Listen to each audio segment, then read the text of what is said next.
Good day and welcome back to another Dbz Dokkan battle video. In this video we're going to be doing the Super Physical versus Extreme Int SBR. We're going to be doing the similar kind of guide video that I've been doing to the other ones. So obviously summonable LRs, as many free to play cards as possible, and just basically trying to make a team that a normal player or someone who's a casual player, or maybe just someone who is looking for a simpler guide to how to perform or beat these stages. So yeah, we're going to look at this team. So just in general, we've got the free-to-play Friend LR, Great Saiyaman 1 and 2. We've got the free-to-play Prime Battle Krillin. We've got the physical Easy A Future Trunks, Gallic Gun Father and Son unit, and we've got the Blue God Goku Master and Student Bond bleed, and we've got the Easy Aid Vegito. So I'm using the 100% super type lead of the transforming Vegeta, and I'm going to link him with the LR 120% friend lead physical Vegeta 2, Majin Vegeta from the Majin Buu saga. And basically how the strategy is essentially just going to work is that Sai Vegeta is going to provide a tremendous amount of damage and nullification of damage as long as he's not supered before he stacks defense. And then the Vegetas on the other rotation are just going to instantly eliminate anyone else. This Easy A Vegito is tremendously broken for this stage. He just does an incredible amount of damage, and yeah, he makes the stage quite easy, to be honest. The free-to-play Krillin's great. On his 12 key he does an AoE attack which does quite a bit of damage, but also has a decent chance to stun. And if you need to do damage to a single target enemy, he does an 18 key that also lets him stack his defense. This Sai Trunks, because we have the Vegeta as a lead, is going to be providing ki to the rotation, which helps because Krillin doesn't necessarily link too great with anyone for ki, hence why he provides himself with ki. And obviously the Great Saiyaman 1 and 2 are providing ki and defense, and they also seal on their 12 key and provide a attack buff on their 18 key. So here what we're going to do is we're just going to put Krillin up front, let him get his 18 key off so that he can dish out some damage and also just raise his defense. And then we've got the blue physical Goku. You can get this Goku with wish strips. You can also get the Trunks with wish strips. So at any big celebration when they hand out wish strips or they hand out stones, I do suggest getting this Trunks, I do suggest getting this Goku. They're great for a lot of events. But yeah, so Krillin takes some decent damage there, about 11k, it's really not too bad. This stage is obviously the easier version, it's not Extreme SBR, but I do use Krillin in the Extreme SBR. So he's a solid unit to use. This Trunks also raises ally attack on his super, but we're going to just keep him in the last slot because it's a bit safer to just keep him there and let him just keep floating on rotation, providing ki to everyone. Here you see I kind of fiddle around with the lineups and everything. I switch this Vegeta and the Vegito. The reason being mainly just because I want the two Vegetas on rotation together. They link quite decently, and it's going to just help us push through the stage as quickly as possible. So I'm just basically choosing the best kind of orbs that I can do here.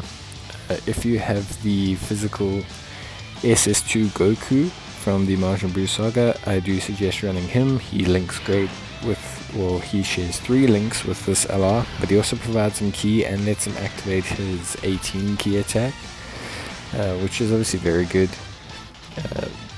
Yeah, so it's definitely something you're going to want to keep in mind when you're going through this. But yeah, this card isn't very good. Even at 55%, this LR, it does quite a lot of damage. Its active skill is also pretty good, and it generates quite a bit of defense. right off the bat, yeah, but it also raises defense on its attacks, so that makes it good for a first turn. Here you'll see how we use Krillin to his best advantage. We're going to basically just make sure that we get Krillin's 12 key attack. Now it's quite a risky play here because obviously if all 5 of them super, we could possibly die. I doubt they will, but this is where you can kind of see the team build come in handy. Krillin's going to 12 key. Then we've got Vegeta, who's going to do a tremendous amount of damage. And then we're going to have the ones at the back do a 18 key attack to raise the attack of the next rotation. In terms of the rotation here, the reason why I didn't put Vegeta in the first slot is just simply because I'm trying to just test Krillin's tanking, so you can see, but also just see how many stuns we can get right off the bat. Sorry, it was Blue Goku. Well, there's my eyesight. Yeah. But so these guys, the reason why I got so many orbs with them is because on their 18 key they actually raise attack for 2 turns.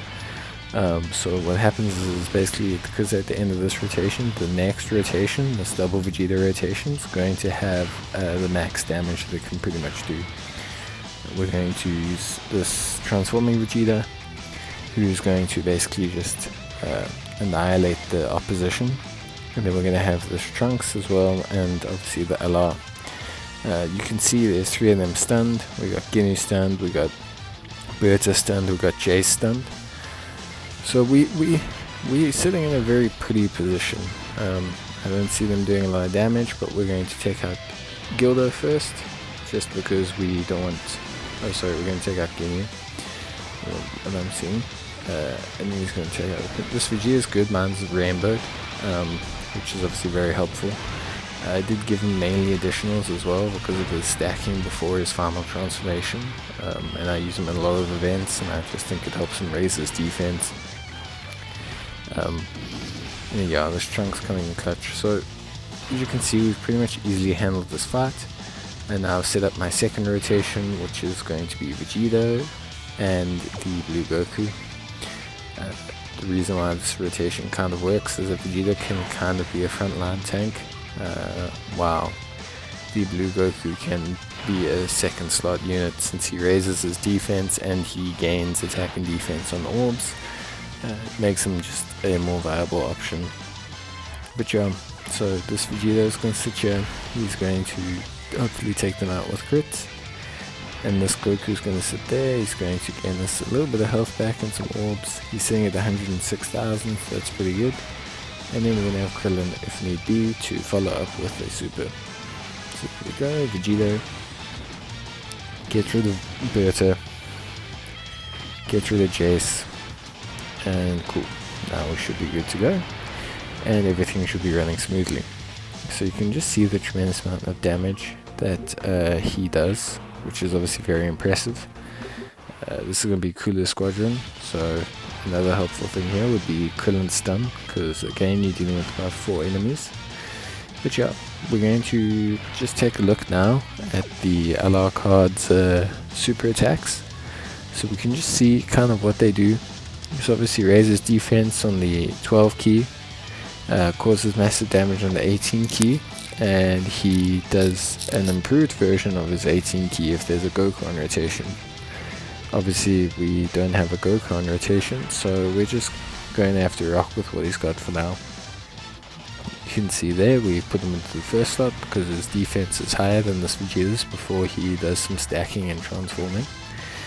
And then we've got the LRs at the back here, who I'm going to use to rather seal Cooler, because Cooler attacks the most, and being able to seal him will be a great help and really help us control the fight. So immediately we get rid of one of Cooler's homeboys, which leaves us in a much better situation. As you can see, that's Vegeta managing to really hold his own, take very little damage defensively, and we even managed to double super attack and take out Bowser, which means we're sitting very pretty for this fight as well. And we sealed Cooler.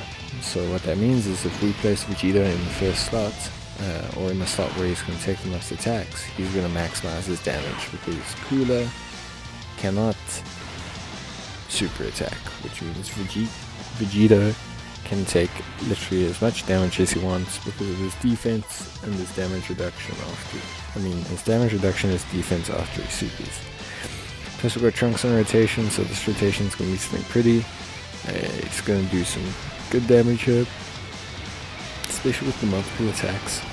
I have built full crits pretty much on this Vegeta, only electing to take additionals when I can't take crits, basically.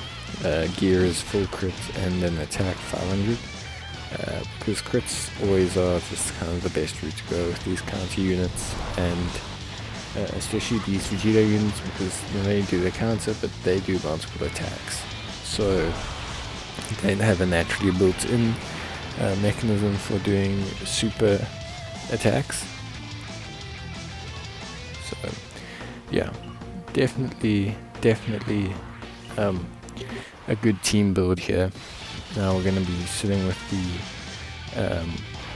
Cell, which is, another multi-character fight, but again, this is where Krillin's really going to come in handy. I do show some concern here, just simply because it's near the end of the run, and I don't really like to lose these runs near the end, since it means I then have to go and do another 15 minutes of footage. So I'm just double checking everything here, just checking whose defense is highest, checking if it's okay. You can see I kind of sit and contemplate whether to put the LR first, but eventually I decided to put the LR first. I decided to go with Vegeta, and then we'll have Krillin bring up the rear with a 12 key super attack. We get pretty close to dying here, I think. Yeah, I was very surprised at how much damage that Cell did, with 20k being quite a bit considering it's a 5-unit fight. If you don't know, usually the 5-unit fights means that the units are generally weaker, but obviously in this fight Cell's quite strong. So we finish off the 1 Cell Junior there, which is obviously very helpful.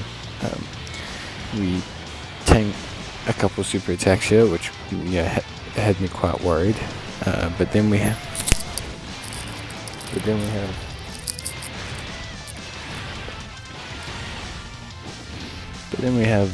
Krillin come in and do his attack and get some stuns, so it's all pretty good. We're going to get our Dokkan attack here, which means we're going to be able to finish up the fight and take out all of the enemies and just clean it all up. So it was a pretty successful run, nothing too crazy, nothing too difficult. If you can run this team build, it will be a swift, easy victory for you. But if you can't run something like this and you're looking for replacements for the non-free-to-play cards, I definitely suggest anything remotely tanky to replace Vegeta, and then anything that can dish out a decent amount of damage or generate orbs in replacement of the blue Goku. Those will help a lot. In terms of the Trunks, any kind of support that you can have that suits the category the most, a general support, and then yeah, that's pretty much it. I mean, the rest are free to play, so it should be pretty straightforward. If you don't have the Vegeta, the 100% Vegeta lead, you can use Trunks as a lead. He's a 90%. Or what you can do is you can, if you have the Go Tanks, you can obviously use the Go Tanks as lead. But yeah, there's a couple 100% leads out there, there's a couple 90% leads out there, so obviously just take whatever lead you have, that's the best. But yeah, thanks for watching the video, I hope this helps, and I'll see you guys in the next one, and yeah, cheers, and bye!